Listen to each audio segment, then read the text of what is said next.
How's it going, everyone? You're listening to Free Kick, the official AFLW fantasy podcast. Got a condensed crew today of just me and the two absolute fantasy champions, so fantastic. Really missing Will here today to wallow with me in our low scores, but I'm super excited to have you guys with you another big week for both of you. Jono and Liam, how's it going? Specifically Liam. Thank you. I think that might be the first specifically Liam we've had in like 2.5 months. Yeah, look, I'm pretty good. I'm flying high. Like, I had another very good round rank this week. It was slightly dampened by the footy that I did go and see, which was 3/4 of Essendon and Hawthorn in miserable conditions. Certainly didn't raise the mood on Saturday afternoon. But yeah, like I think in honour of Will, we should just pay a moment's respect for Charlie Mullins. Because that's been one of his best calls of the year. That was a truly incredible game on Saturday night. 115, just everywhere. Got every holding the ball, free kick, every mark. Just beautiful football.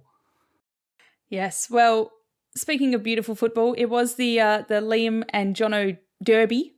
I don't know if you guys want to choose a name for this necessarily, but you had your Derby showdown over the weekend. And like you said, Liam, you were there. Bit of a tough game to watch. I think that should be fairly self-evident. Looks like, pretty it was windy. a wet, sloppy, cold game. Bonnie Too Good can't kick a goal at the moment. Yeah, it was very rough to watch. At least none of us were at this afternoon's game. My God, it was pissing down. Which one? Yeah. There was a lightning delay twice. Oh, really? Yeah. Collingwood and Gold Coast was also delayed for lightning, which is the first time since that lightning delay for that Richmond game at Punt Road. Like a year ago. That a couple of years ago. Yeah. Yes, I was week, there for week that. 6 just last year, yeah. And I ran home in the rain and then it stopped raining. Excellent. Was that when you broke your phone? Is that all the same incident? Luckily, that wasn't the same incident. When I dropped my phone on Punt Road's 4 lanes of traffic and I pushed Will into the traffic to go get it for me. Anyway, what other footy did you guys get to this weekend? Anything? Not a whole lot of footy this weekend. I did watch a lot of the games though. So I think the Friday night game of the showdown, where Port Adelaide, I have to say, as a Hawthorn supporter who is probably going to be facing any of those teams that come 5th to 8th after we lose to North twice in a row, I am very, very glad that Port Adelaide is not going to come in and ruin our final series once again. It'll be some other team that does that because they look incredible right now.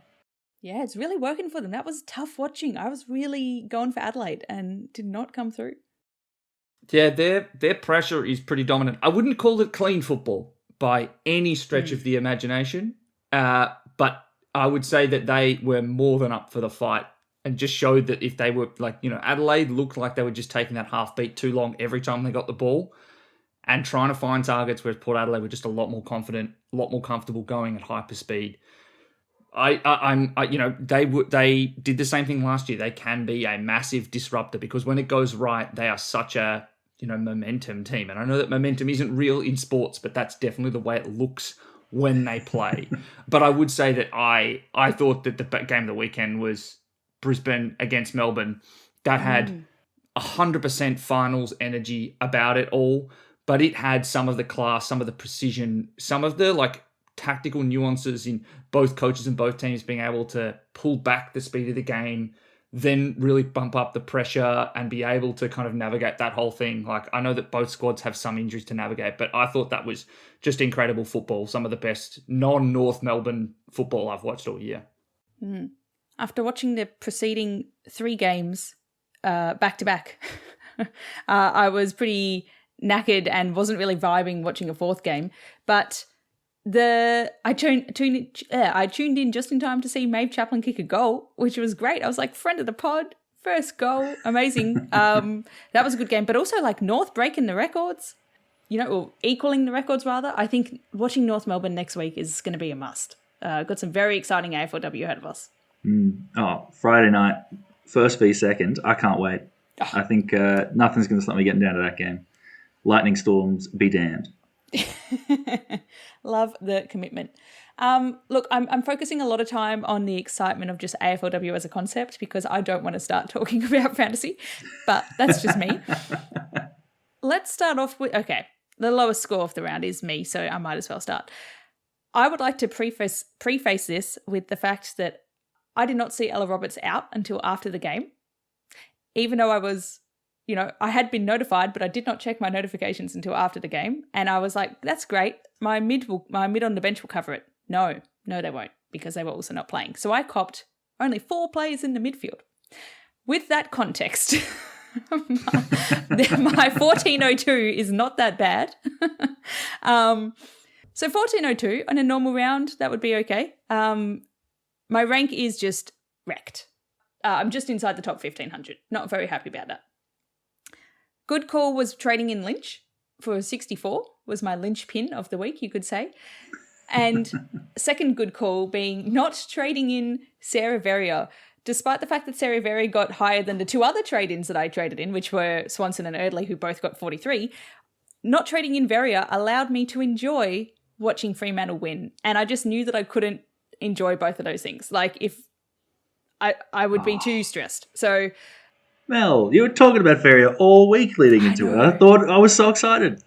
But then I was like, you know what matters more? My happiness watching AFLW / over the weekend. And I think you can relate to this, Jono, because you might have done something similar. Yeah, no, that is true. I guess I'm the next lowest coach on the podcast, aren't I? Should we jump across? Yep. I think, so I had a 1,645, which was a weekly ranking of 189. Ooh. It is blowing my mind because that is the highest score that I've scored all season. I was thrilled with it, and yet it's the worst rank I've had for a week in like 5 weeks. The scores this week were unbelievable. Like, people are putting up some truly, truly humongous scores. And that has bumped me down 1 spot actually to 17th overall. Good call. I was going to say it was Bonnie Too Good, but I do think, to be honest, it was after having the VC on Marinoff, as most of us did. I think my good call of the weekend was making Sarah Steele Park my captain, so that I had a very, very enjoyable live rank the entire weekend. I just got to watch as everyone else caught up, but I had single figures for a lot of time there, which was very exciting. Worth it. My bad call, on the other hand, Mackenzie Erdley. I cannot get this F5 position right. If I had kept any of Eden Zanker, Ash Maloney, Imogen Barnett, all of the F5s that I've had across the last however long, even Taylor Smith would have scored more than Mackenzie Erdley this week. I just need to stop. I need to stop trading. That's what I'm learning. I'm going to get Charlie Mullins in, and that's all I'm going to do. That's going to be my only thing. Oh, good thing there's only 1 week left of trades. You can't really exactly. screw it up. I can't screw it up anymore. Yeah. The other thing I will say, though, Will is not here to talk about the score of Lenina Effect, but with a 1,622, also Will's highest score of the season. Now in the top 1,000, we're up to 928th overall. So Woo-hoo! Pretty great. Mel, when you said that you needed Will here to keep down, Will's also flying into the superstar ranks right now. I know. And you know what's so sad is that Stats by Jaden has removed the top 1,000 ownership. Will could now see their players in that and be like, oh yeah, that's me with the speckies. But no, Jaden, bring it back. just for the 1 week of mental health. I love it. But no, we're up to last highest scorer for the week, who's had an absolutely massive score yet again, Liam. Yeah, it's some rarefied air at the moment, and I don't know how comfortable I feel. I had a 1712, which was a weekly rank of 8th, which means that I have moved up 10 spots to 19th. So I'm 2 ranks behind Jono, but 6 points. 6 Very close. Points away. So at this stage, the likelihood that either of us are going to be in the top 10 is very low. The likelihood that either of us are going to drop out of the top 100, extremely low, infinitesimally small at this rate. It is now just you and I up against each other. It is me up against you plus 6 points to see who can be the highest ranked coach for the season. I remember a few weeks ago there were 2 ranks separating you guys. Was that the other way around? Yes. It was. And then a couple weeks It was after 2 that, there were points. about 140 points separating us. And then the last 2 weeks have happened. It's coming very quickly. A little ominous. I need more Charlie Mullins in my life. No, So, no, Liam, I you're think just asking for something drastic to go wrong. Like, you're asking for your team to fall apart, being like, oh, there's nothing that could stop me falling out of the top 100. so. At this stage, like the gap to 100th is that large, and my team is filled with that many popularly owned players. Like, it would take me trading in someone who scores 0 and the player I trade out scoring like 250. Challenge accepted on your behalf. I think you should trade Marinoff this week. Yeah. She looked like she was going 250 at half time. Yeah, so it was another very, very good week, all on the back of, as I said, Charlie Mullins. So that was my good call. It was a few weeks ago, but I have absolutely enjoyed every single minute of that experience. And shout out to Emma O'Driscoll, who scored a very solid 77, so one of the better defender scorers for the week. Cannot fault that, given I traded out a 38 or 37 from Britt Gutneck, so that was very solid. Bad call. You know, it's a little bit of hindsight here, Owie. I could have gone someone more expensive, but it was Shelley Heath, who just did her darndest to not get a single tackle for that game against Brisbane, as much as she looked like she was laying or just on the edge of so many. It just really wasn't bouncing her way for so long. So, not ideal that she didn't score particularly well, but given she was the player I was trading out, given the player I was trading out was Emma Carney, I'm okay with it. If I can also say, of all the options you were considering, the best would have been Emma O'Driscoll with a 77. Like, it was 15 points away. Your team's in fantastic nick if this is what we're nitpicking over. Yeah, I did consider Erica O'Shea, and that was looking good at halftime, and then she absolutely blitzed the last quarter, and I think she might have been the she might have been like the third or fourth top scorer for the round in defence. So that was the other player I was considering. She was until the Carlton girls came home. Like a little incredible game. Yeah, Jasmine Dersmer and a winger and a forward against GWS in a thunderstorm were suddenly the second and third highest scoring defenders. And then my blind side is just generally the ruck situation that went on Friday night. We obviously haven't talked about it on this kind of regular week, round wrap and preview pod. But Jess Allen being dropped was the biggest blind side imaginable. And on the back of that, I traded Mim Strom across to Matilda Schultz, thinking she was going large. Matilda Schultz could not take a mark all night. And again, had some tackles taken away that I think were pretty questionable. And I just could not, get around the fact that I truly expected a 100-plus score, and it was a surprise that she wasn't able to do it against Lily Tarleton. But I ultimately made that trade because of what's going to happen this week, which is Matilda Schultz against GWS, where I fully expect her to dominate. I think maybe 10 hit-outs total for GWS today against Carlton. Thinking about what Matilda Schultz might be able to do this week is going to be pretty wild. I am excited for that. After another down week from Edmonds, time to go Schultz time.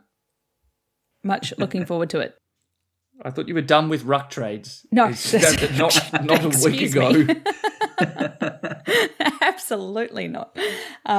There's always time for one more. So, watch and wait scoreboard.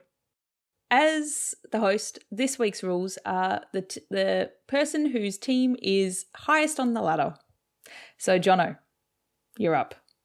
On the overall ladder? That's how we're doing it this week? No, it's in Hawthorn. Oh, it's in Hawthorn. Oh, I'll take that. Yeah. I'll do this every week if that's what. Butter him up. And you're locked in for the rest of the season. Look, top coach of the round is the same as last week. Not for we have a problem. Caleb C's team continues to hold the lead. 16,973 points total score after a 1,691 this week. And they still hold about a 27-point lead. And they've gotten a little further away from me as well. So absolutely crushing it at the end. I think they're going to take some catching. But yeah, look, anything's possible. Yeah. One round to go. And I'd say pretty much anyone in the top 10 is really, really close. I think there's a chance for a lot of people. So I'll be excited to see what can happen coming out of this. into the final round. The top week score this week was Jinby and Tonic by Luke S. with a 1,726, just managing to pip Liam. And this, I think, is our second highest weekly winner so far this season. Some massive scores this week, which does mean that for the top 100 overall, you needed, to keep pace with the top 100, you needed a score of 1,629, which is up massively from the 1,537 last round. So one of the most difficult ones to keep up with. You needed, 16,469 points to this stage to keep yourself in the top 100. And free kick league update, of course. Not we have a problem, Coach Caleb, not just winning the league, winning the free kick league.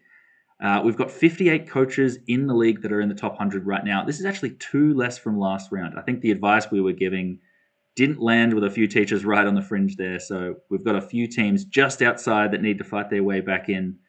Look, we've got to stop these non-free kickers, and we've got to get our guys back in the top 100. We're doing this for those 2 people that dropped out of the top 100. This episode is for you. It's no one else. I'm sorry, everyone else, tune out now. We're just getting those 2 people up into the 100 ranks. But also, I'd like to say it's also for Noffy we have a problem because, Caleb, I'm pinning my hopes on you. I've seen your team's name multiple times on this one sheet. I love the name. I want you to win. Get that Hilux. And then come on the pod. I'm backing it in. They are also a Bomber supporter too, so they're also leading the Essendon league. So but we won't hold them. We won't hold them against them. That's fine. No, that is a genuine positive. That's a +1 in my mind. Excellent. Well, this week's hot topics, none of this strategy stuff. It's now just about the gossip and who's going to boom and bust. We want to know who's injured, what are we going to do about it, and then running through some players that we think are going to over or underperform their average to help us guide these last maximum 3 trades that we will be doing going into the coming weekend. So, injuries. I mean, anyone that was watching this afternoon would have seen Zali Goldsworthy go out sometime in second quarter. I think it was early in the third during that lightning delay. Yeah. That was I think she did it in the second quarter, tried to play on, and then during that long break, they were just looking at it going, this isn't good. It's a re-injury as well. It's something she's done before, which I really don't like. I don't know exactly how long they're going to be affected by it. But if I'm GWS, I'm not risking Goldsworthy for a minute. Apparently, Coach Bernasconi said afterwards, if it's not serious, Zali will find a way to play, which I feel like matches her personality on field 100%.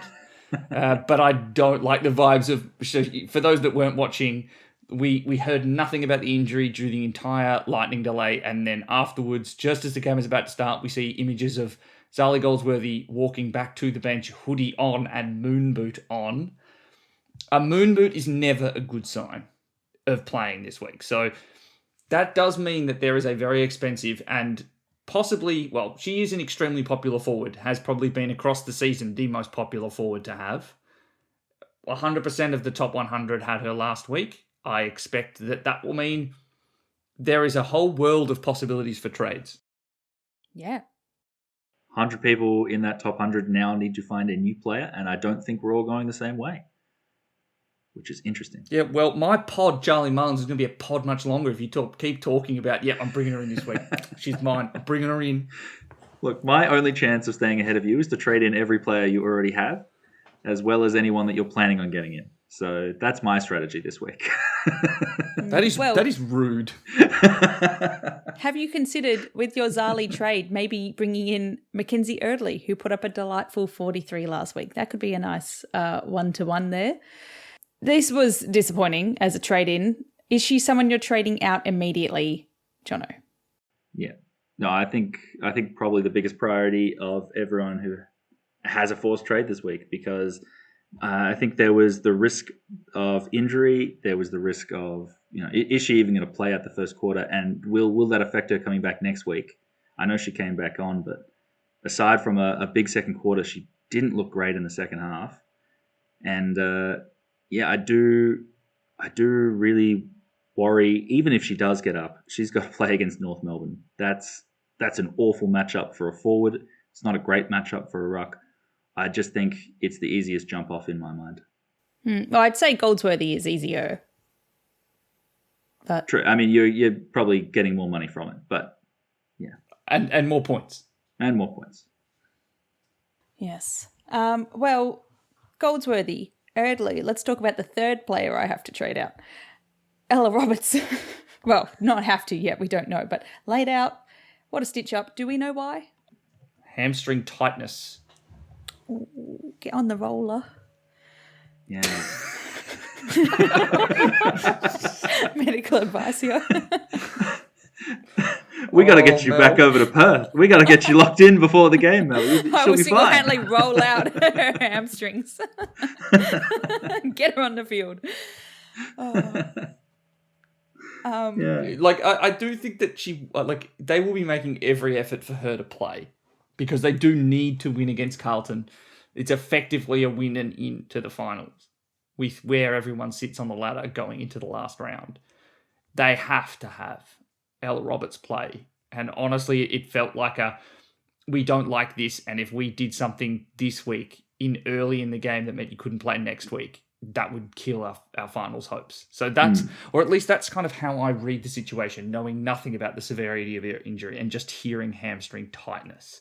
It wasn't even like, she's hamstring strain or anything. It's like, this felt like it was extreme conservatism and knowing that next week was probably going to be the game they have to win, hands down. Yeah, and I do know that whilst these injuries are completely unrelated, I really appreciated that we saw Courtney Hodder come back from quad tightness and then just have a fantastic game. Like, it can be done. Fantastic fourth quarter. And fantastic fourth quarter. Hmm. She was on 40-something at three-quarter time. And then within, no joke, 5 minutes, she was up in the 60s. Like, she had 22 points in the first 5 minutes. It was absurd and just kept tackling and tackling and tackling. Mm. Yeah, which phenomenal to be able to run out a game like that after being, laid out. Impressive. So, eagerly awaiting the news to see what happens with Roberts. Notable other ones, I saw Niamh Kelly dropped off early in the game and did not come back. And Vicky Wall also listed as an out. I don't think there's a highly owned players necessarily, but do you think there's any flow-on consequences from this? Yeah. Cynthia Hamilton too. Yes, that's the other one I forgot to write. Yeah. So I do think there are, because this is sort of the thing with there's sort of the two sides to this. One is with a player like Ella Roberts is, do you want to trade regardless? I think we're settling on you don't have to. But with these ones, it's more, who's going to be affected on the other side of things. So Cynthia Hamilton is one who I think coming up against Essendon was probably going to be a player that I was looking at as a target. Now I'm trying to think what other Sydney forwards are going to benefit. Vicky Wall probably means that it's harder for North to rest as many of their players as they were planning to, because you can only rest so many players at once with our limited list sizes. On Vicky Wall, it did seem like they were fairly confident it was very low grade, just a little bit of swelling. But it would be a question if they're just going to rest her anyway. Knowing off a 5-day break, I don't like the idea that the swelling's going to go down that quickly. Yeah, that's a good point on the 5-dayer. But they will be probably looking to bring in one or both of Bruton and Carney. Yeah. And I think Slocum did a good enough job, who was the rookie who played her first game. She did a fair enough job to not need to be dropped. I think she looked fine. I think North would be happy to have her playing next, like in round 12. So, yeah, I suspect that Vicky Wall probably doesn't play this week. Well, if I could then, last week you were very good about predicting Carney, and then, not on the pod, but privately, you also predicted Jenna Bruton being managed. Who are you tipping for this week? Put yourself in Crocker's shoes. I think Emma King and Kate Shearlaw are both big shouts to get a rest. I think Kate Shearlaw played in defence today. So that was actually something that none of us saw coming. Kate Shearlaw, the intercept defender. But I think that she would absolutely be in line for a resting this week, just given her age. And I suspect that playing in that role in defence was a way to be able to manage her minutes and manage her energy efforts. Like, you are much more... You're much better able to manage how often you are having to go on high sprint efforts for no reason when you're playing as a defender versus when you're a forward in that system at North Melbourne and you're constantly having to make leads to make space for other people. So I suspect that's part of the reason they did what they did with Sheila, and I suspect she would be someone who'd get a rest. Well, I was potentially going to trade her in, so this is good to know. Good to know that I just think she might possibly not play. I don't have anything concrete on this. We're taking it as fact, Liam. I taking it as actually fact. heard It's too late. the decision's already been made and she has been rested. Jeez, you've got some very good insight. You've got some very good connections at North Melbourne then. Absolutely. Okay, well, let's move on. Oh, tags. Liam, I'm assuming this is you. Yes, that was me who put tags in. The one that I really wanted to talk about was Lucy Single being redeployed against Britt Benici for a lot of that game. And I've got North Melbourne on the brain. Lucy Single hasn't necessarily been deployed as a tagger every week this season, nor for particularly long periods of time. It's actually been Maddie Brancassano more often than it's been Single. And even when Single has done it, she's not been very restrictive. But it was something that I noticed was pretty strong for a lot of that game against Collingwood. And so it is going to be a massive watch this week as to whether or not it's a hard tag on Mon Conti, who got another tag as herself from Kiara Bowers, of all people, who was deployed. It wasn't so much a run with role, it was a bash with role. Like, make Moncon regret going for balls at stoppages because Kiara was just always there laying a tackle, always there to make it more difficult for her to pick up just by sheer force of will as opposed to a running endurance type role. So you have to wonder if, and I think it'd be perfectly fine for Noffy. I think she'd thrive on it if it's Bowers to Noffy. But yeah, I think that there's going to probably be a couple of tags this week, and I would not be shocked if Lucy Single is given a very discreet role on Moncon. Yes, and we do know Lucy Single can be very smothering, which is concerning because Moncon would otherwise have been, Moncon is well positioned to be a great pickup this week. And everyone needs a little bit of Moncon in their team throughout the season, so this would have been a good week for it. But yes, to be discussed further when we talk through the overperforming, underperforming players. Let's start off with the defenders. Jono, who do you think is going to overperform their average, come in for a good week, and that you could consider as one of your final trade-ins? Yeah, so looking through all the defenders this round, I'm trying to figure out a player that I think, they're going to be in for a good round. I think Richmond is a really good team for defenders to play against. And in the last couple of weeks, we've seen Emma O'Driscoll this round put up a pretty decent score. I think she was, fourth for the round. The week before, we saw Geordie Allen put up an 81. I'm trying to figure out who's the player that can do that at the Gold Coast. And to me, that's Katie Lynch and Mira Gervin. Gervin's kind of been playing forward a little bit recently, which has been a little bit odd. So I'm leaning towards Kate Lynch. I think they're my pick for someone who's going to go a little bit above what they've been doing over the last 3 rounds, which is already pretty good for the price they're at. It has been pretty good. Yeah. I mean, going up even further would be fantastic. Katie Lynch has put up 64 last week, and then before that, 61 and 68 of their 3 games of the season. So pretty solid so far. Yeah. I'm hoping we can see a 75 plus score. It's no guarantee, but I think if you're looking for someone a little bit different, that's where I would be looking this week in defence.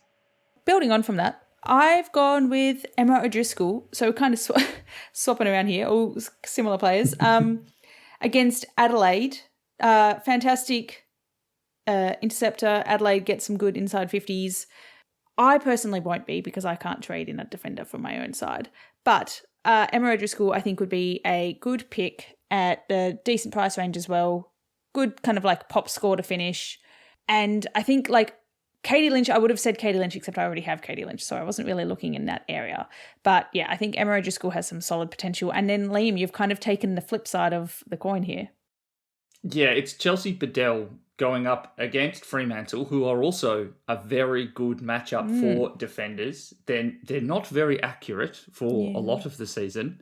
So Chelsea Bedell had a 72 up against Port Adelaide which was her second highest score of the season. The other time she's had a great score was against Richmond when she scored a 75. So we're seeing a little bit of a correlation here for good matchups for certain for defenders and Chelsea Bedell having pop scores. I think that it's because she has such a lockdown on kick-ins that really does give you an advantage. Although, like, if you really wanted an interesting shout, and I know that she's not a kind of defender on the platform, have a throw at the stumps for the forward Brooke Tonnen in another good matchup for defenders. Like, it's been a year of 30s and 40s for literally every single game, but maybe this is the week she gets a 50. But obviously not playing as not a defender in the platform, but plays as a defender for Adelaide. The matchup against Fremantle is definitely advantageous, so it's where I'd be looking if I was truly desperate. That really feels like going full circle there. I think I might have started with Brooke Tonnen. Yeah. Brooke Tonnen. Yeah. I am so glad that in the preseason, after having watched her be amazing against Melbourne, I kind of went and looked at just how many defenders score well without kick-ins, and then also subtracted the kick-ins points from Chelsea Bedell, and that saw that she also just would average like a mid-40s. So I'm like, Adelaide defenders just average 40 unless you take kick-ins, and so that's why I ended up pivoting away. But yeah, in terms of underperformers, the one that I'm not 100% certain on yet, but I think we need to discuss, and it is Tilly Lucas-Rod against North Melbourne. Yeah, we've got some interesting chats to come here. Yeah, so, Jono, your call earlier in the week was that Serene Watson was your player that you thought could be the highest scoring defender for the final 2 weeks of the season. It started inauspiciously with a 61, great which is her second lowest score of the year. Playing against that North Melbourne team, Serene Watson was definitely bolstered by her kick-in taking. Tilly Lucas-Rod doesn't always get to take kick-ins. They're sometimes being given to Emily Everest, whomever other random defender is down there. I do wonder if North Melbourne's game plan at the moment is so suffocating that they might not be able to get all the points that we want. I'm not 100% certain, though, that they are going to underperform, because I think the reason why Serene struggled and St Kilda just didn't score any points at all is that so when you watch North Melbourne zone up, they will give you kicks to very wide parts of the ground based on where they've set up their zone, because if they do that, you are then basically locked into kicking it long down the line. St Kilda just surpassed them most of the time and kicked long down the line anyway.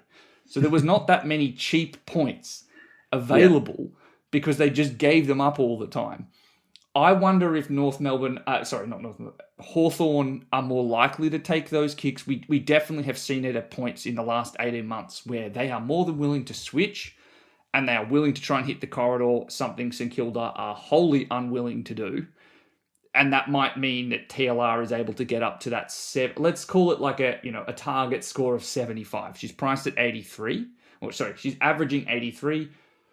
Let's say a 75 is a target. I think it's possible. I'm just concerned given how accurate North Melbourne can be and what we just saw from another premium defender in Serene Watson. Well, I don't think Lucas-Rod is in sensational form. It's been, 3 weeks without going over 75.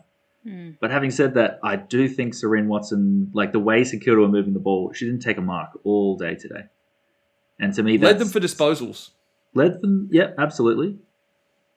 But just, you've got to accumulate points in other ways. I don't think Tilly Lucas-Rod is going to let that happen. I think they love taking aggressive kicks, as do the rest of the Hawks backline. Really, I think they'll all take it on. Even players that probably shouldn't. I think Emily Everest takes kicks-ons that I'm just like, you're not the player to be doing this, but I do appreciate that we're doing it anyway because it comes off more often than it doesn't. So I expect that Lucas-Rod will be fine, but then again, my team name is In Lucas-Rod We Trust, so take that with a grain of salt. Yeah, I think you got to back in your team pun. Actually, maybe next season, Liam, you should get a AFLW player team pun because it's very hard to back in your player when they are a man. And when they're actively trying to leave the football team that I support in Zach Merritt. We'll consider it. I am somewhat attached to this team name at this stage, given it is my team name across all men's fantasy platforms. So we'll have a bit of a preseason powwow. We might even have a bit of a board subcommittee to decide on my team name. We might come back fresh next week, next season. Very nice. Jono, you've got Paxi Paxman. Yeah, I don't think Paxi Paxman is still too highly owned, but I still think somewhat. There'd be a few people still on them. And yeah, I would be very worried about this one. Melbourne are coming into finals. They've locked themselves into top 4, and they're coming up against Geelong, who I don't think Melbourne's going to have too much trouble with Geelong this week. I think as soon as this game is put to bed, Paxman's heading to the bench and remaining fresh for finals. So I really don't like this. I can see that happening with a number of their players doing some sort of in-game management so that they can stay as fresh as North Melbourne have been preparing to be. I mean, I'd love to check Paxi's top 1,000 ownership, but alas, I'll stop whining on about that one. I have gone with Brit Goodnecht, mostly because St Kilda are a terrible matchup for defenders. Secondly, Brit Goodnecht's 39 this last week. Very, very low score there. I don't know if this is a fantasy relevant take, though, is my only problem.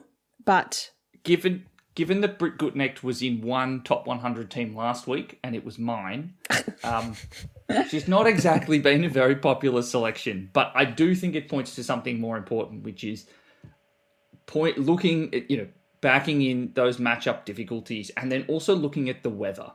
Like I was umming and ahhing on Brit Goodnecht. She had played much better in that final game that she'd had against Gold Coast. And so I was like, maybe I could back it in.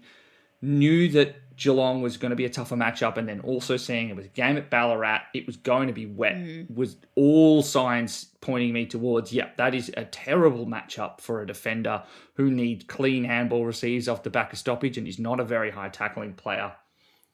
Lo and behold, it was not a good game for defender scoring.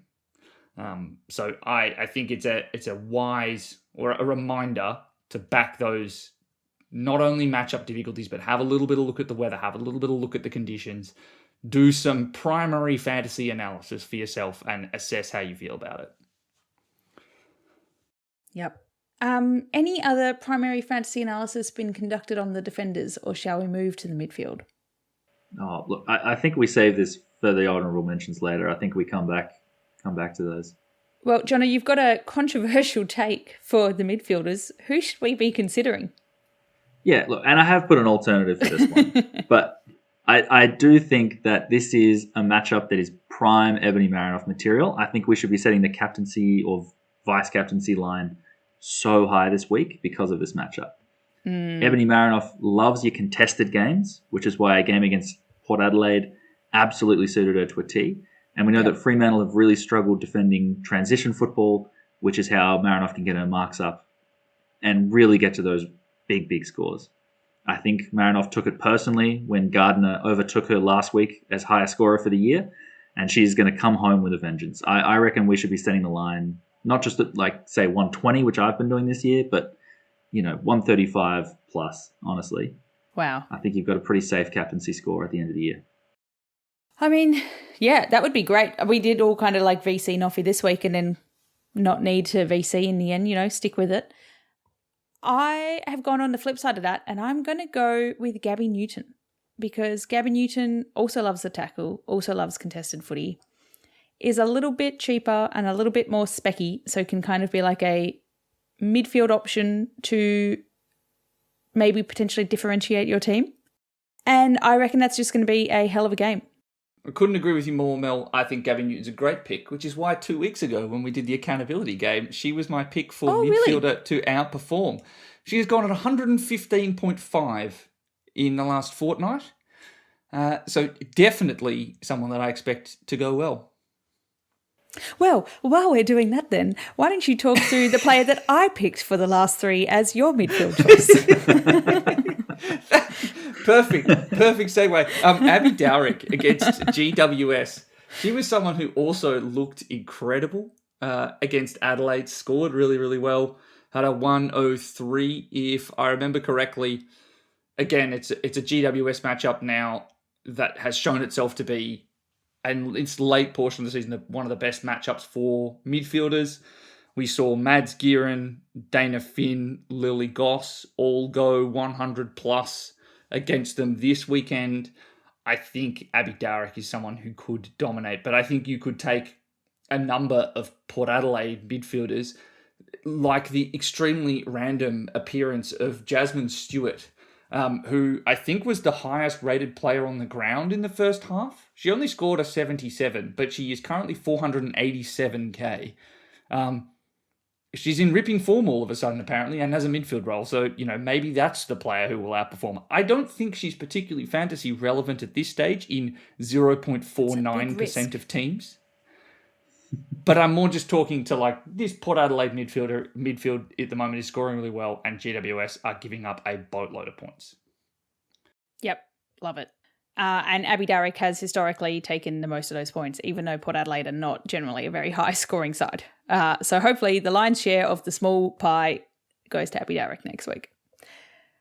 On the underperforms, I just get so sad because we're once again not gearing up for a big one, and that is my favourite pun that we've ever said. So seeing Maddie Gieren on the underperforming list is just devastating. What's your thoughts here? It is, and they're in rip and form, so I feel bad saying this one, but I want to clarify that at the moment, Carlton have a number of outs in their midfield, and I believe they're coming back. So Abby Mackay, who was laid out this weekend, also with, I believe it was hamstring awareness. I would need to double check that. Quad issue. The same one that she'd been clearly hampered by against St Kilda. Yeah. I suspect that next week being a must-win game for Carlton, they'll be coming back for that one as well. And then Mimi Hill is also due to come back from her time away. So I think that's two big ins that pushes Maddie Gieren potentially back outside, which is a real shame because they have been nothing but fantastic. Congratulate anyone who grabbed her this week and got the 112, I think it was. Phenomenal score. You can congratulate Installerine because just as a throw at the stumps, I brought in Mads Gieren at M5 to be able to bring in Ash Woodland in the forward line. So that was a smashing success. Nice. Huge result. Good to hear Installerine is alive and trading. when I remember. Yeah. I've gone with Britt Benici as my underperform because while they've just come off a fantastic 116 was last week. What did they get this week? I don't know. I'm unprepared. This week they had an 85, I believe. There we go. 95. Well, they've come off a poor 95. I think that Brisbane is going to be a very tough matchup for the midfield. And if we look at North for comparison, Benici got 61. Tough teams is not a great scoring opportunity for her. I don't know how highly owned she is necessarily, but I know she's been one that has been an M5 potential throughout the season. I think this is probably the time for her to go, especially when we've got some other juicy options we've already been speaking through. Jono, you and I kind of talked about it on Friday as a potential target, but obviously with the possibility that it would be a 1 week play to then bring in Mon Conti. Now, Mon Conti as a trading target this week comes with a little bit of murkiness given what Gold Coast have just done. Is it a shadow to jump at on Mon Con, who would otherwise be primed, I reckon, to go 130 in a Gold Coast matchup that just allow bulk points? Is she still the viable sideways move if you did bring in Benici this week? Yeah.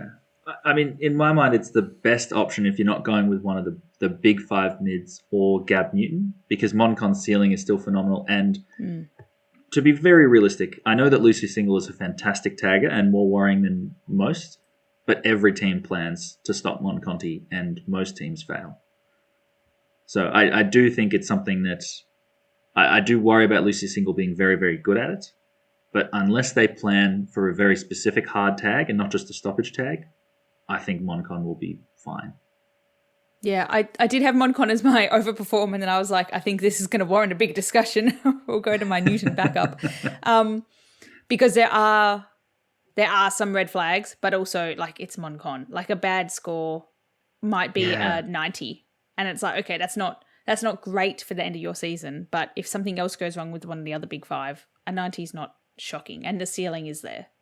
So I think it's worth the gamble. I know, she plays for Essendon.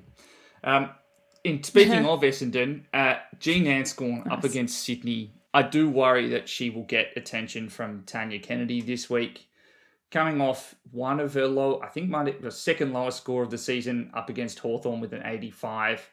Hasn't gone up above 100 since round 7. So that's a month now.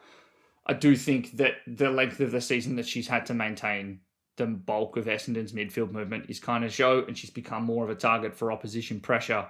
I think that so she is still inside the top 10 ranks for overall average this year. It's impressive effort, but I don't think it's going to be a good score this week. I think it could be another 80. Is she particularly highly owned amongst your crew of the top 100? I don't believe that she is. Basically, the top 100 is the top 5 midfielders at this stage. The other player we should probably talk about in good form is Charlie Rowbottom, with a last 3 average of 113. Yeah, it's pretty Goes up phenomenal against form. Richmond this week. Just looks like she's back to herself. Last month, all over 100. Only one score under 100 since round 5. So he's in really good form at the moment, up against Richmond, where we just saw Bowers and Newton go really big. It's not something we just talked about as an overperformer, but I still think this could be a good matchup for her, and as a result, possibly someone worth considering as a trade-in target. Yeah.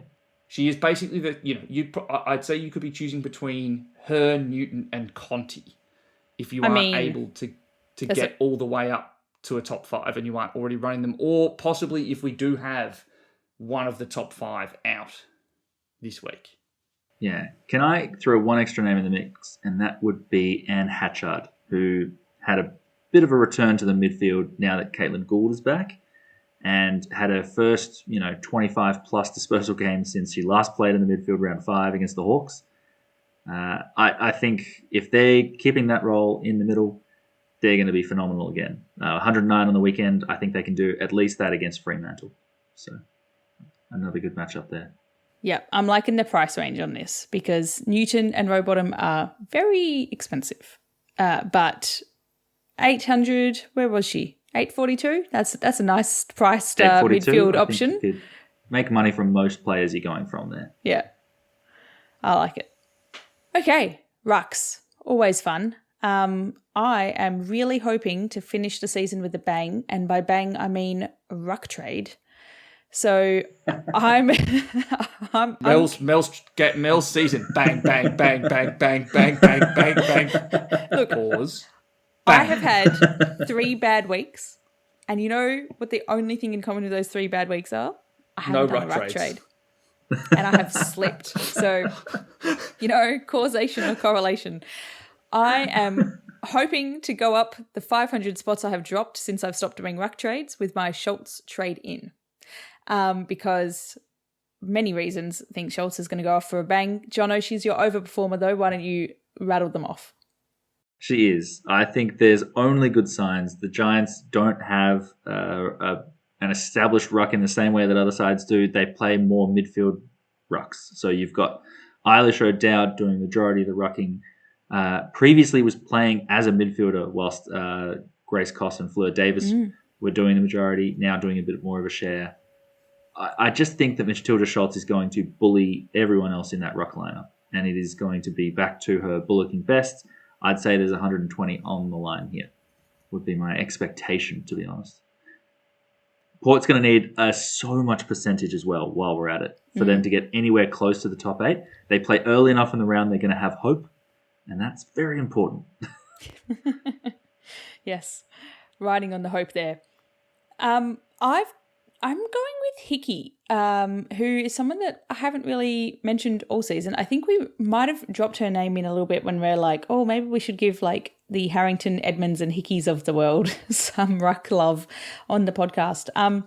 But Hickey, I think, coming up against Collingwood, we just saw Darcy Davies kind of walk all over Collingwood with a 92 in the ruck. And I'm thinking that Collingwood are chopping and changing with their ruck position. They're not doing particularly well as a side. I'm hopeful that this could be a dominating position for Hickey, who has otherwise had a average season. Haven't seen anything spectacular, high ceiling. 101 back against Fremantle. Oh, but decent last few scores. But I'm hoping that this can be a bit of a pop for the final week, and a nicely priced 828. I'm trying to keep my options within the reasonable, layperson's trade options that doesn't necessarily have all of the money to spend, which is in contrast to your option, Liam. Yeah, Mim Strom. With the asterisk that I think if Jess Allen returns, it will be a less good matchup. We kind of saw a mix of Lily Tarleton and whichever midfielder they felt like rucking for Adelaide. And I think Lily Tarleton did an okay job, but then was injured late in that game. I would be shocked if Jess Allen doesn't return. But if she doesn't, for whatever reason, and they want to keep dropping her, I think Mim Strom could go very, very large. And I still suspect her to go pretty well. I do just think the spectacle that will be a Matilda Schultz trying to kick the winning score herself and just take the ball out of the ruck all the time against GWS could be pretty spectacular. And she just is going to be able to burst away from so many stoppages, particularly if the best stoppage player at GWS is gone in Zali Goldsworthy. Yeah. That's another body that doesn't stop Schultz just taking it away. So I think it could be Schultz. I would be backing Schultz to be the biggest scorer in the ruck this week, and I would be thinking Mim Strom's top 3. Yeah. After I brought in Edmonds in round 7 for 106, where she was the highest scoring ruck for the round, which was quite exciting, her scores have been Avo, particularly the 54 and 52 for the last 2 weeks. So I've put Edmonds as my underperform. And I know we were fighting over who got to pick her for the final 3 average. And I got in late, so I didn't get to call Edmonds. But has really fallen off the edge of the cliff over the last 2 weeks. And I'm assuming that that's going to continue into the final week.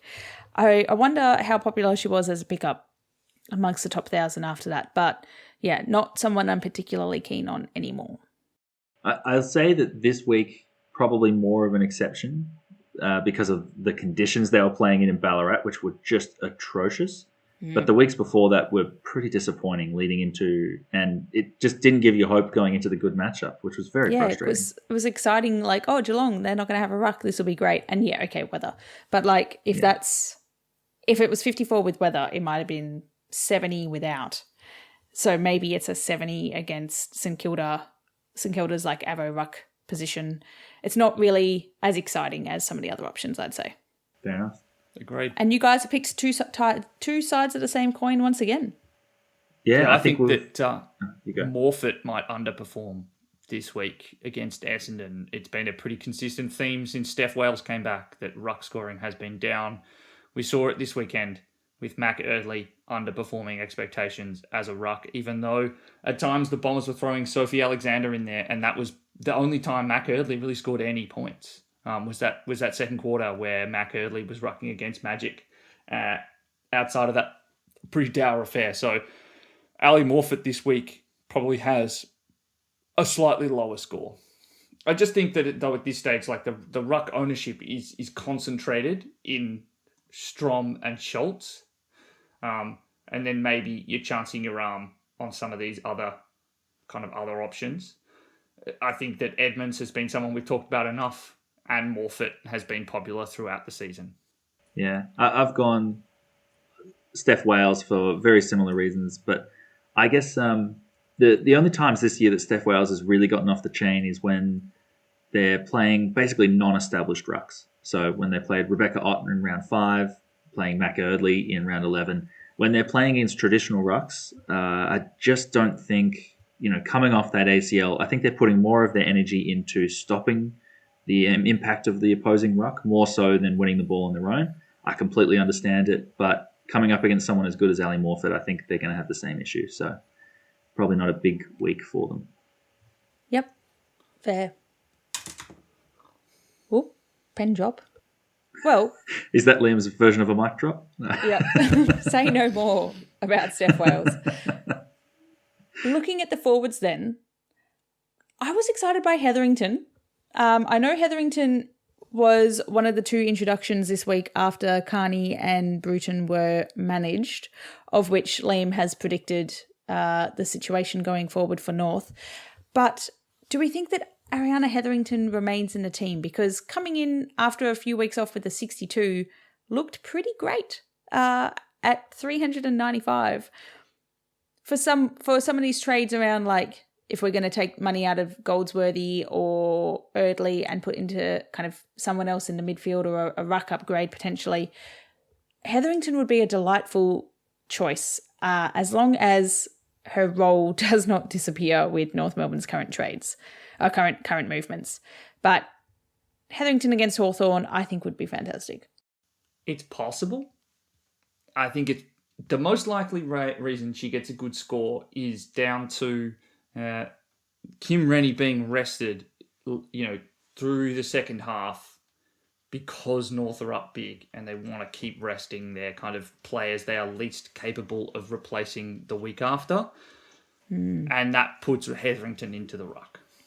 That's my thoughts, particularly given that it's not going up against an established ruck. It would be Hetherington against Erdley, 2 non-rucks. You're like the that 8 ball. You just shake it. It's like, what's North going to do with this player? I like it. Maybe. Yeah. I also like the idea that if you've only really got 2 trades that you want to do because you can't afford the big one to get up to a Courtney Hodder or something like that, use your first trade to get Ariana Hetherington on your bench, and then if she goes well, just puts up like a 65, then don't worry about getting in 2 good players on the other side. Put all your money in and cop the Lauren Young 0, take that score on the bench. I think it's just a little way to take 2 rolls of the dice on that one. I think I'm looking at something very similar. We'll see. With who? Either with Hetherington, with Tessa Boyd, or maybe someone like a Tess Craven, knowing that I can always bring in Caitlin Gould later in the round. I don't know. I'm still in early planning. We'll see. I thought you were going to say Indy Tahoe. Well, I would love Indy Tahoe, and that's probably my more straight back play because I think Port Adelaide are in ripping form, and Indy Tahoe, honestly, I don't know how people are stopping her at the moment because that's, 7 goals in the last 2 weeks. Absolutely dominating. I don't see how GWS are going to be able to stop what Port Adelaide are doing. They're moving the ball with enough veracity that I think they're going to be breaking through that back line. Gemma Houghton is just as big an issue in that back line. I think there's a lot of players to stop. And if Carlton can put up 70, 80 points on them, I think Port Adelaide can probably put up more. So, counterpoint on Indy Tahoe. I think that Cambridge McCormick at this stage has shown herself to be enough of a capable lockdown defender. And it might actually be some of their smaller forwards who end up scoring more. Like, I wouldn't be shocked if we see pairs of goals for Justin Mills-Robinson, Sowden, whomever else is smalls at the feet, because I think that's where the real weakness is in defence at the moment. And also, I'd say that GWS's defence looked better after Izzy Huntington went back there. They've definitely got players who are very, very talented. I just think that each of the defenders are leaving each other one out very, very often. And I don't think there are many defenders in the game that are going to be able to cop that against such a potent forward line. I do think lot of the Port forwards are going to do well. So any of the smalls I'd be happy with. I just think Tahoe is probably the one I think has the biggest chance of going something over 80, which is what we're looking for. Yeah, and has shown the most being on a roll up until now to kind of make you believe it could be her that goes big. Liam, I'm excited by yours because I am an owner and I coming off a disappointing last week. Yeah, I think that Montana Ham returns to form this week. She was certainly someone who copped some attention when she was rolling through the midfield. I think that she will go back into form. And if I'm just going to throw another random cheap name out there, maybe you do have a throw at the stance with Jazz Stewart. Offer 77 as a 487k forward. Also another player who's got a great role at the moment, Georgia G. She had 24 disposals for an 84. in one of her best games at the Bombers. So maybe she is also an option, just given she's playing less time in the forward now, much higher up the ground. I've got on underperforming Maloney, who, as has already discussed, didn't have a great game. Well, weather-wise, didn't have a great game. Put up a 69, which is a little bit below some of the earlier scores. But coming up against Melbourne, I think is going to be a tough matchup. Has already lost a little bit of money. I think this is the opportunity to... We say like the forward line is a good line to be gambling in because there's a lot of diversity and there's a lot of high scoring potential. If I had the luxury of just doing a trade because I thought there was some more headroom there, I would be possibly trading out Maloney. But I think it is a luxury trade. I mean, 69 is still above her long-term average, but I just think she might be in for a lower week this coming week. You guys have both picked Hawthorn players though. Unsurprisingly, given the matchup, I'm sure. Yeah, I mean, when I put this in, I basically just said any Hawthorn player you could pop here. My particular choice is Laura Stone, because I think they're just going to be bullied by a very, very strong North Melbourne midfield. But really, there's not a single Hawthorn player, aside from maybe Tilly Lucas Rod, that I would be comfortable playing this week. Mm. I put down Anya McDonough, and again, could have picked any Hawthorn forward, but the reason why I think... So, we've got the trio of Hawthorn forwards, Stone, McDonough and Gilroy, who've been in trade plans and people have got in their sides, in their forward lines. I think the one player we haven't mentioned is a must-trade as Gilroy is probably the best chance to be in at and around the game, like and around stoppages, to be able to score, to be able to justify keeping her if you're absolutely desperate and dying and need to be able to hold the forward. I think McDonough will get smothered and sit deep, and then Stone, like we see the way that North Melbourne play, they are so good at avoiding high tackle scenarios, and I think that's where Laura Stone lives, and therefore she'll do really poorly as a result. I think Gilroy's just enough of a dynamic athlete who plays high enough up the ground to be able to score out of the three of them. I believe that Anya McDonough has had 7 more shots at goal than any other player this season when it comes to scoring shots at goal, not just shots at goal. Wow. Having a hell of a season, and I don't think it's being appreciated enough, but that's my Hawthorn 2 cents. Very, very impressive season. It's impressive until the ball hits her foot, because she's not very accurate either. 20 goals, equal second. It's not bad. Don't worry about the 17 behinds. That's unrelated. Wow. Look, I only had 4 misses of the entire goalposts all season. That's pretty good. You know what? Yeah, you compare take that to a lot of behinds over other misses. players. That's pretty good. Yeah. Sticking with this game, final question for Liam 8-Ball Tomlinson in regards to Emma Carney's appearance in the North Melbourne lineup. While we're running through players, what do you think might happen here? She will have 60% game time. And score 75? Yeah, and score the same as she scores every other time. Really does. That, I think it's going to be one where we do need to think a little bit about the fascinating choice to play this game at Frankston on a Friday night, which is just, a choice, certainly. Move it to Marvel. Yeah. Move it to anywhere else, please. I do think that it's just too much of a concern for me to be bringing her in. I think they will be managing her time. They've already shown it this week, and I know that the reason of it being a really short turnaround was definitely going to impact it, but we've already seen Emma Carney be managed in fourth quarters before they're a week away from finals. I suspect it will be extremely front of mind and highly likely as a result.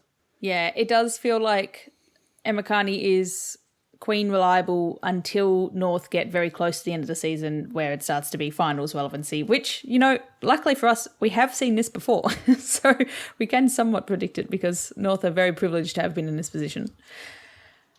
Are there any other players or teams that you think we need to discuss as our honourable mentions? We've done a really good job at, keeping it tight on our one player each per line-ish. Now let's blow it out.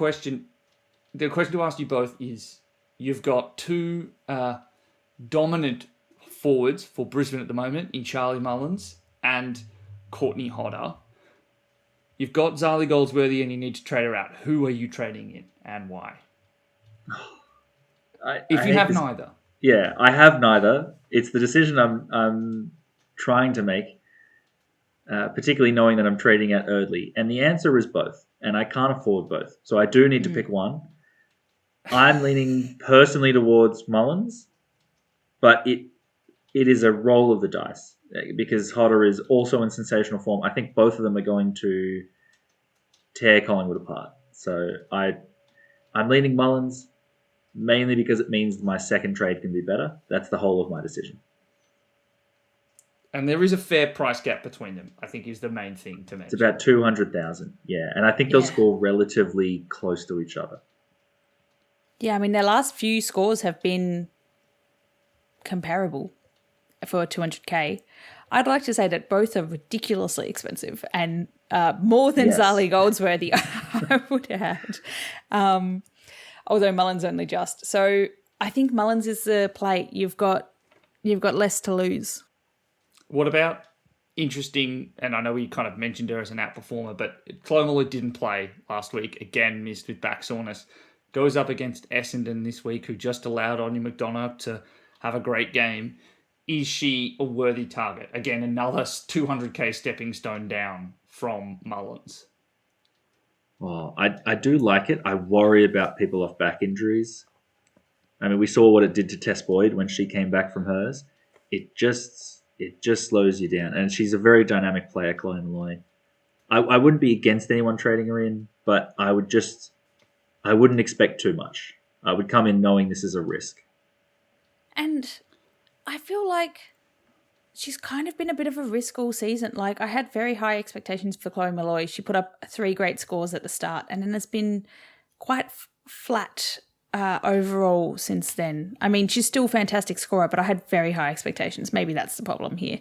But I wouldn't be putting my hopes of my final forward trade in on Chloe Molloy post-back injury, but probably Chloe Molloy anyway, given she does have some large variability in her scores and has been on a little bit of a downtrend. I think Chloe Molloy is great, not this week for fantasy. Just to clarify, your official Chloe Molloy opinion, yeah.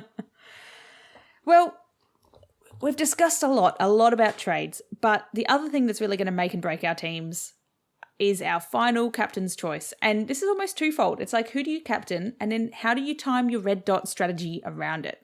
You could do a Jono and like pick someone that plays early in the week, so that you get a great vibe all weekend.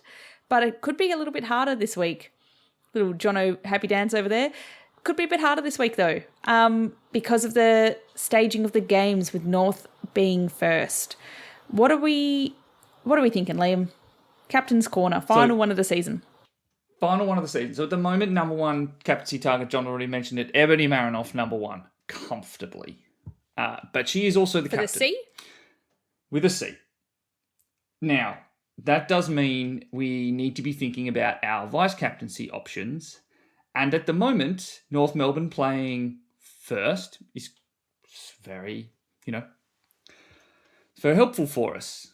It is also just going to be a case of thinking about how North might manage their players and therefore the ceilings of some of their midfielders. So I suspect that Jazz Garner in particular will get some managed time.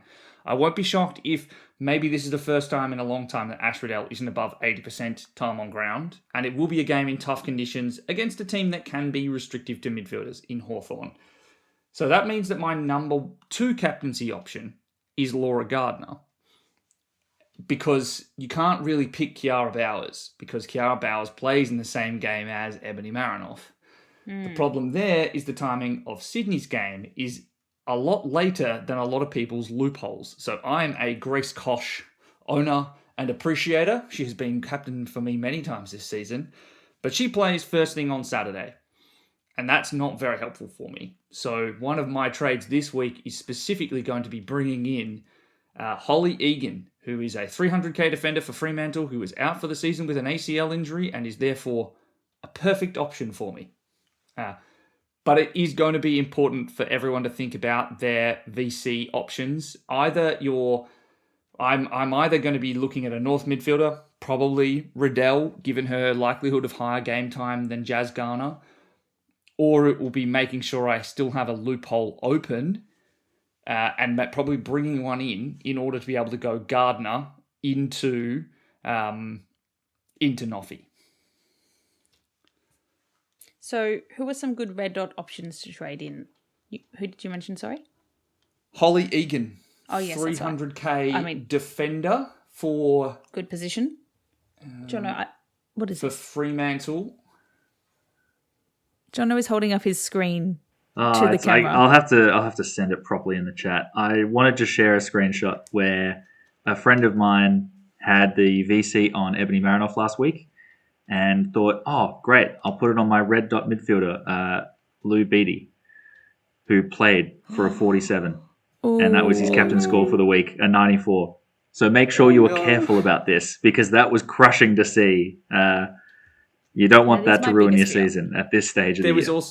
There was also someone else that I saw who, with the late out of Abby McKay, had not seen that and had Brooke Vickers, the Carlton midfielder, as their captain, and therefore got Brooke Vickers' score with the C brutal. Instead of Ebony Marinoff. So that's why... At least they had a good game for them.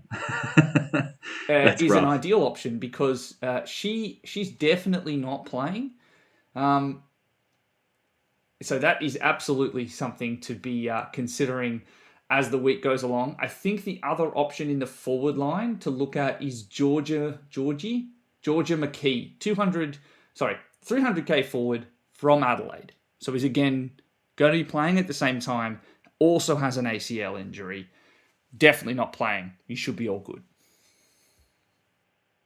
Yep. Okay. Doing the VC loophole is terrifying. I'm always worried I'm going to do it wrong. I need Jono or someone else to visually confirm that it is good every time. And this is suggesting difficulty. But I'm excited, and hopefully we can make this work. If not, I'm waiting till the final game and pinning all of my hopes on Noffy as captain and just locking it in. Which I think is also a fun chaos way to approach the final round. The final round, final game for your captain. Yeah, absolutely. And then just watch yourself charge up the ranks towards that 1,000 mark. No, you're going to get there. Oh, she'll carry you all the way. Take over Will. Bye. See you later, Will. In the rearview mirror. Just fly on past. Oh, yes. Well, that brings us to our trade plans for the week. Jono, other than Charlie Mullins, what else are you doing? Yeah, so obviously Charlie Mullins. At the moment, I am assuming that we're not going to see Sally Goldsworthy again. Mac Eardley is going to come out of my team. So at the moment, I'm looking at bringing in Charlie Mullins and Tess Craven. And I need a little bit of money for that, so I'm taking Sarah Steele Park down. I'll have 371k for a defender, and how fitting that I can bring in Tess Boyd for exactly that amount of money, leave myself with $0, and a little dream that potentially Tess Boyd can go big with Emma Carney not coming in and Eric O'Shea being rested and Tess Boyd being the only halfback they have left. Who knows? Anything's possible. Few things need to go right there, but I love the ambition. Yeah, and then I can take off a risky defender, move my money around. It's going to be great. What about you, Liam? I'm also expecting Garly Zoldsworthy not to play. So I will be trading her to Courtney Hodder. I'll be financing it with Lauren Young down to a 300k, and then Annabelle Johnson across to Holly Egan as my loophole option. I might have a stab at some, 340 odd K forward, just in case I do need a backup, and that will be the player that I'll, just have a look at with Lauren Young's trade-in and Grace Koch. But at the moment, my forward line's looking great with Charlie Mullins in there at my... I don't even know if I can call her my F5 anymore. She's basically F1. But yeah, I think that's where I will be heading. I will stop having to live and die with every single Courtney Hodder tackle, which will be delightful. Excellent. I have two options for my trades. I can do a ruck trade and then screw over my forward line twice, or I can not do that and bring in some decent forwards. I don't really have a whole lot of choices, but I've currently got a set of trades that leaves me with $0 remaining also, Jono. I've been keen on Grigg all season and I haven't done anything about it. So pretty keen to get Grigg in for Mackenzie Erdley for no other reason other than I love watching Grigg play and she's doing pretty well lately.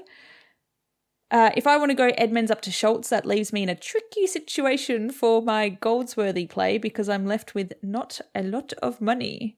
So sounds like Caitlin Gould time to me. That is Caitlin Gould. You picked it. That is exactly who I've got. I had her tentatively in last week, and thank God I didn't do that. But I also love watching Gould play.